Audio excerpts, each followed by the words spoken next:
oo meel make up cilaan loo saaraa liigay maxaa ka war helay dad oo qeylinaya way ii imaadeen maxay dhaheen waa ku gadanina keen farxiyo ma aha magaca dhabta ah ee gabadha sheekadan ay ku socto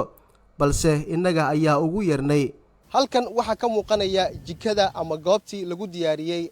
ducadii arooska gabar deganeyd gurigan naga dambeeya oo ay ku nool yihiin hooyo iyo 5 caruura oo ay dhashay sheeko cajiiba ayaa halkan ka dhacday maalmo kadib waxaa soo weeraray ehelka ninkii gabadha ka soo doontay gurigan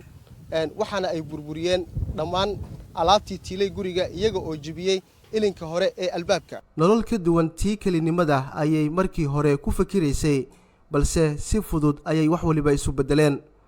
waxay ahayd maalin farxadeed waxay ku sugneed marxaladii ugu dambeysay gurigeenteeda balse ma aysan dhicin kadib markii gurigii loogu diyaarinayay galbintii arooskeeda oo aan ka fogeen guriga reerka ay ka dhalatay ay gudaha u soo galeen xubno ka mid ah qoyska ninkii saacado un ay ka xigtay in loo gurigeeyo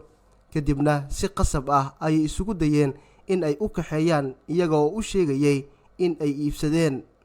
way i wadeen way i jiideen meel ay u jiideen dhaawac gaarsiiyeen baawur yar keensadeen meel ay geeyeen xaafadood hooyada igday imaanta way soo wadi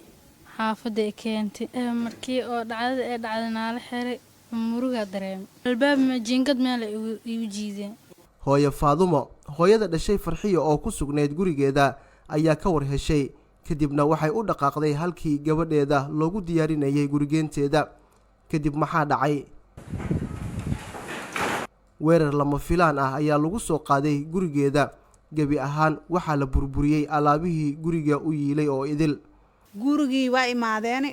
albaabkan soo jibiyo galeen anagana dad toojo ku dhalsanaabeen albaabka markay qabacdiista aan maqlayne ana ilmi waa kala cararna hal qol isku soo xirnay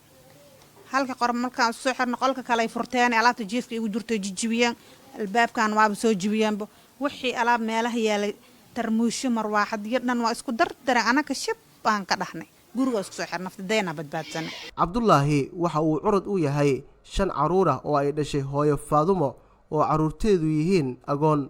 waxa uu ku xiran yahay saldhigga degmada Dharkenley isaga oo u xiran lacag dhan $1,500 oo dollarka Mareykanka oo ah lacagtii ku baxday ducadii arooska oo ay dalbadeen in dib loogu soo celiyo familka ninkii ku mehersanaa Farxiya oo gurigoontoodu ay fashilantay haddaba maxay salka ku haysaa bilowga sheekadan hooyo Faadumo ha inooga sheekayso waxa markii hore labada famil ay ku heshiiyeen intii lagu guda jiray doonashada gabadheeda wixii lagu ballamay arooska 500 oo ahay iyo dhiga 5 garan inay u gadaanay ahayd 500 arooska keeneen arooskii xoolaa afgooy laga soo gaday arooska maalintii la dhigay marka waxayna dhaheen marka gabadha la guurnaa dhigaheeda u keenaynaa waayaan dhahnay guru nagu dhagan ay ku jirto gabadha meesha lagu turkeynay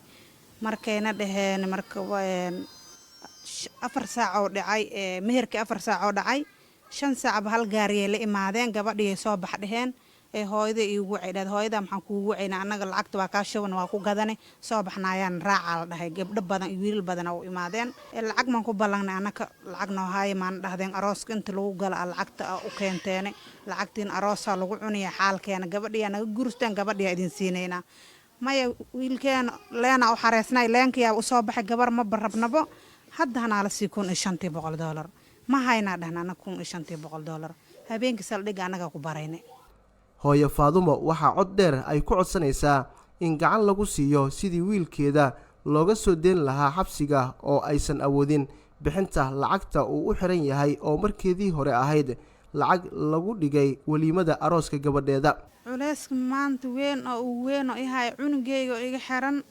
oo asano nimankan oo dhidhisaayeen guryaalka dhidhisaayeen oo la aadi jiray shaqo 40 kun 30 kun wuxuu soo helo oo naka nagu soo tar jiray had Soomaali Maxamed waxaan ka codsanaa walaalaheena muslimiinta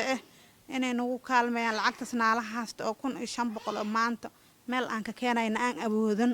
oo cidaana maadaama anaga sir ay noo dhigeen ilaaha ka weyn lacagtaas inana laga dhiibo oo wixii walaalaha muslimiinta ay nagu soo tar karaan ay nagu soo taraan gabadhayda waa agoon cidna ma u maqna ceelna ma u qadno ehelka ninka lagu meheriyey Farxiya oo aan la xiriirnay ayaa inoo xaqiijiyay in uu jiro wiil u xiran oo familkiisa ay ka doonayaan lacag dhan $1,500 Mareykanka balse way ka gaabsadeen in aynu la yeelano waraysi arintaasi ku aadan Zakariya Axmed Muuse TV-ga Shabeelle Muqdisho